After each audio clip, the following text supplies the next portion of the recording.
Dan Smith describes Sunday's track events as community affairs where many young people, usually members of local auto clubs, would help by collecting entrance fees, inspecting and classifying cars, conducting races, and most importantly, building cars and racing them, gooning and tuning them to peak performance up until the last moment. Trophy girls tallied points and awarded trophies. There were other car clubs besides the Aurora Autocrats who helped run the track in the beginning, and later the Audettes who pitched in. Other local clubs included the Traction Masters, the Torquers, the Road Angels, the Slam Shifters, the Bearing Busters, the Rod Snappers, and the Illinois Valley Idlers, and the Slicks of Seneca, and the Rev Masters of Oswego. Auto clubs from across the country played a key role in the development of drag racing as a professional sport, from California to Detroit and in Oswego also. At about the same time that the Interstate Highway Act passed, authorizing the new interstate road system, two members of the Aurora Autocrats, Dale and Daryl Cutzinger, were encouraging Dan and Wally Smith to build the Oswego drag strip. The pair of brothers knew each other because Dale and Daryl's father was a tenant farmer who worked the fields where the track was to be built. Dan and Wally Smith had inherited the farm when their parents were killed in an automobile accident.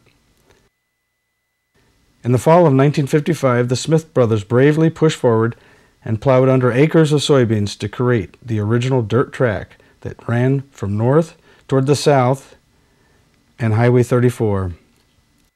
Only a few races were run that year, but enough to persuade them to proceed.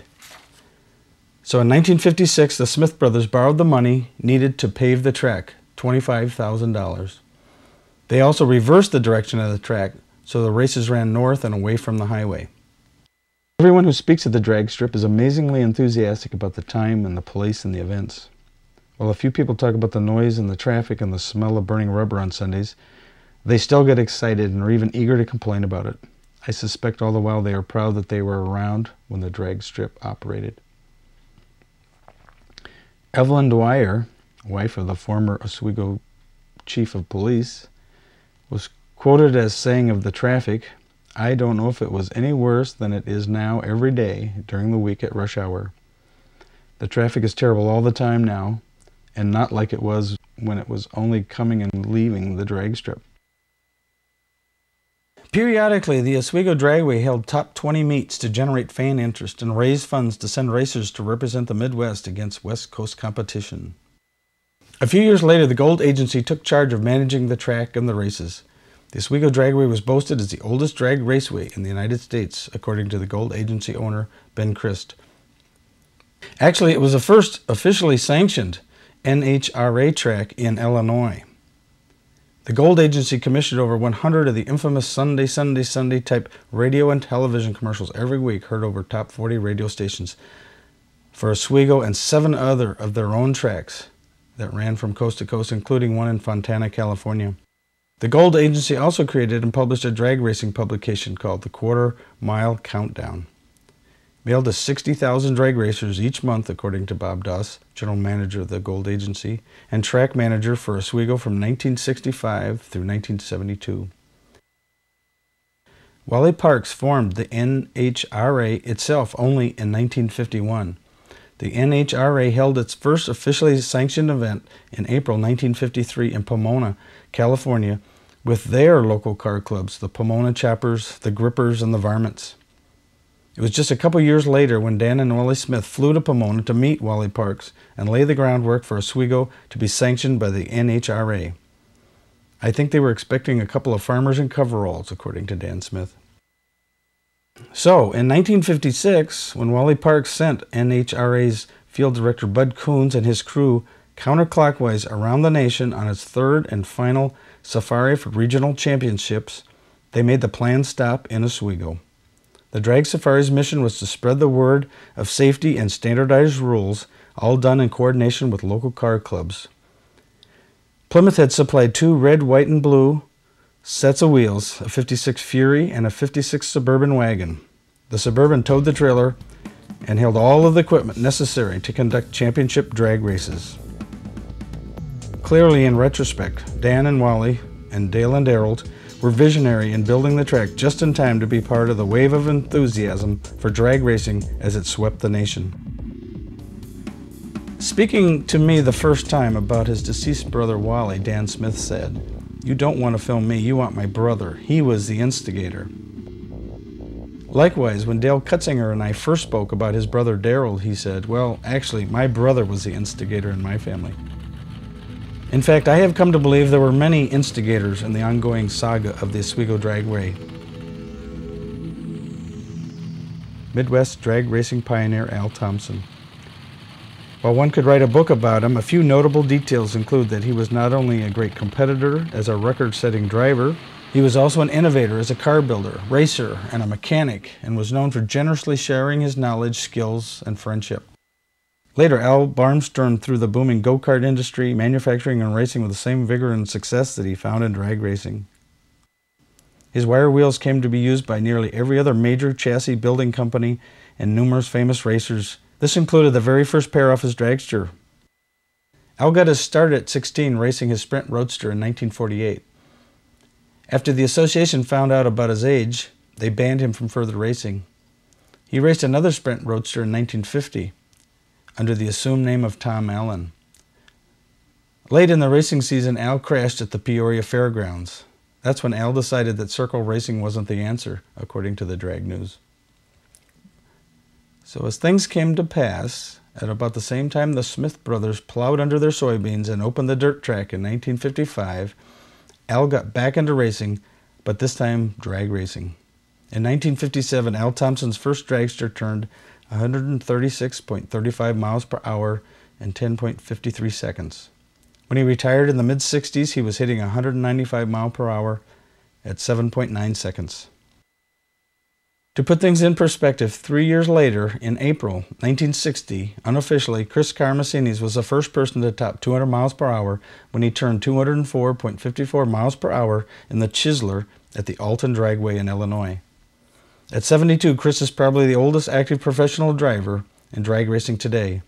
Not till 4 years later, using nitromethane, now legal at all NHRA events, was Dan Garlits the first to clock an official 200 miles per hour in the sport in August 1964.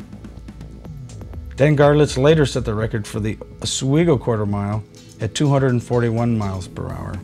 That speed was also unofficially matched by Roger Clayton sometime later. And I say ongoing story because many of the participants of those heady days are now, as Bob Baker points out, pillars of the community, and like himself, who restores antique, nostalgic, and exotic sports cars, Bob is still obviously involved in the car business.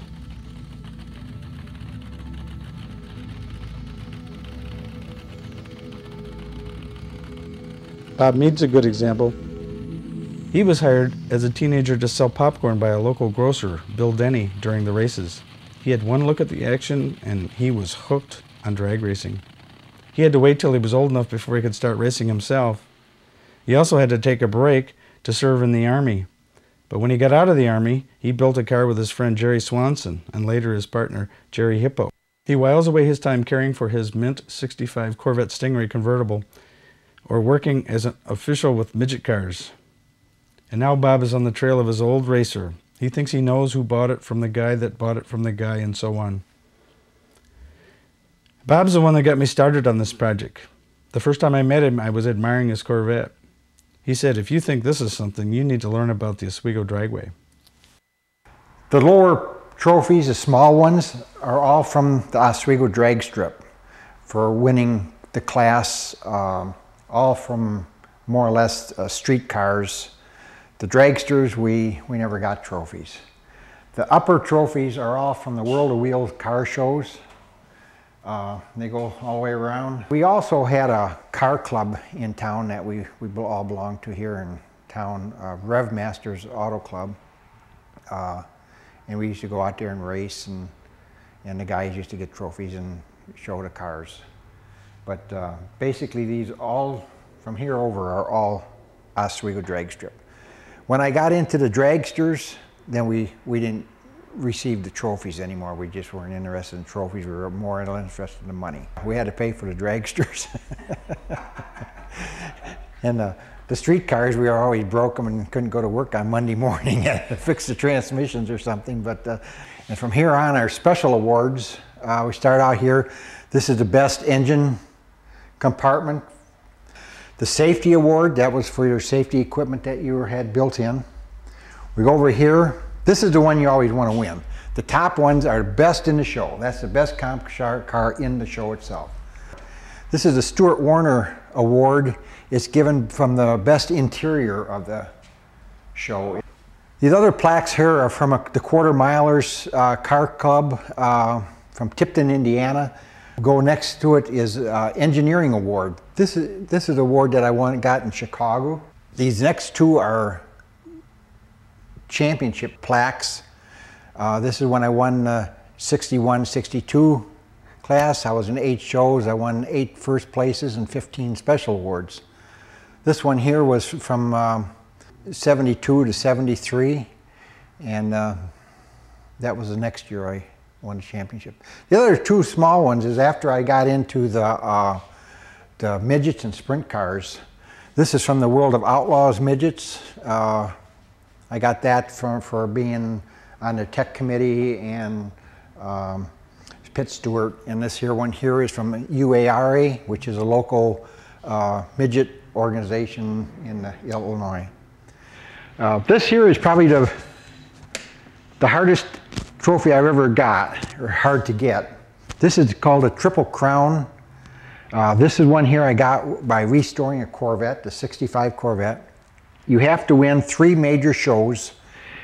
As it says here, this is a Gold Spinner Award. You get that.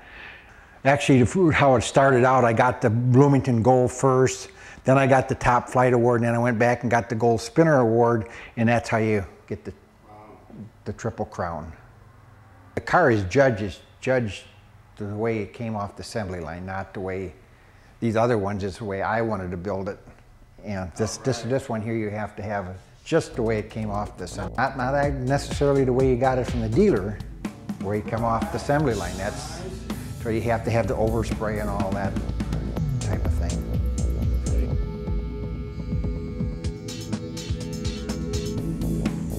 Eventually the farmland was sold to neighbor and veterinarian Howard Koch sometime in the 70s, who closed the track in 1979.